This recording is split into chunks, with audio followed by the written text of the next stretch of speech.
Praise the lord. ఈరోజు వాక్య ధ్యానాంశంగా యెషయా గ్రంథం 1వ అధ్యాయము 19వ వచనం చదువుకుందాం. మీరు సమ్మతించి నా మాట వినిన ఎడల మీరు భూమి యొక్క మంచి పదార్థములను అనుభవింతురు. భూమిలో ఉన్న మంచి పదార్థములు దేవుడు మన కోసం సిద్ధపరిచాడు.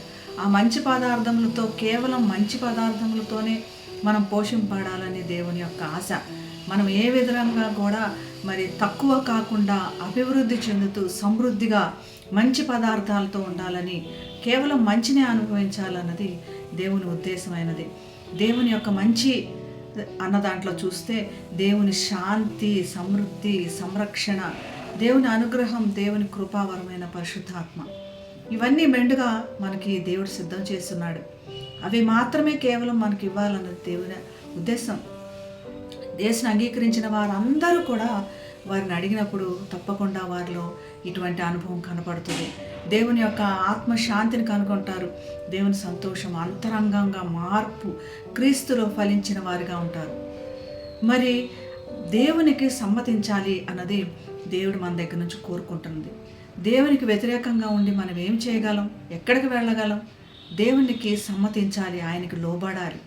ఇశ్రాయేలు జనాంగాన్ని మనకు చూపిస్తూ వారు ఎప్పుడూ లోబడనే జనాంగంగా ఉన్నారు, నాకు చాలా దూరంగా ఉన్నారు అని మనకి ఒక సాక్షార్థంగా ఉంచారు.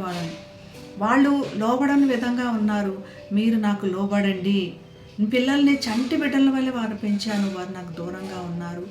ఎద్దు తన కామందు నెరుగుతుంది, గాడిద తన సొంత వారిని ఎడుగుతుంది, వారు నన్ను విసర్జించారు అని దేవుడు మన ముందు ఎందుకు చెప్తున్నాడంటే, ఈ విధంగా మీరు ఉండొద్దు, మీకోసమై భూమి యొక్క మంచి ఫలములు, శ్రేష్టమైన ఫలములు ఉన్నాయని. మనం కేవలము శ్రేష్టమైన మంచి ఫలములు అనుభవించడానికే దేవుని చేత అనుగ్రహించబడ్డాం, దేవుని చేత ఇక్కడ ఏర్పరచబడ్డాం. ఇది మనం జ్ఞాపకం చేద్దాం. దేవునికి సమ్మతంగా లేనిది మనలో ఏమున్నది సరి చేసుకోవాల్సిన అవసరం ఉంది. అది ఎటువంటిదైనా, అది ఎంత విలువైనదన్నా ఈరోజు దేవుని దగ్గర సమర్పించి ఆయన యొక్క పూర్తి ఆనందము, పూర్తి సంతోషము, పూర్తి సమాధానం, మంచి పదార్థములు ఫలించినట్లుగా దేవుడు మనందరికీ సహాయం చేయనుగాక. ప్రార్థన చేసుకున్నాం. మహాగరుడా, పరిశుద్ధుడా, నిన్ను కనపరుస్తున్నాం తండ్రి. మా కోసమై మంచి పదార్థములు, శ్రేష్టమైన పదార్థములు, మమ్మల్ని కూడా శ్రేష్టమైన వారిగా నీవు నిర్మించినందుకు నీకు వందనాలు ప్రభువా. నీకు వ్యతిరేకమైనది, నీకు అవసరం లేనిది మాలో ఏమున్నదో ప్రభా, నీకు అంగీకారంగా ఏమున్నదో దాన్ని తీసివేసేయండి ప్రభా.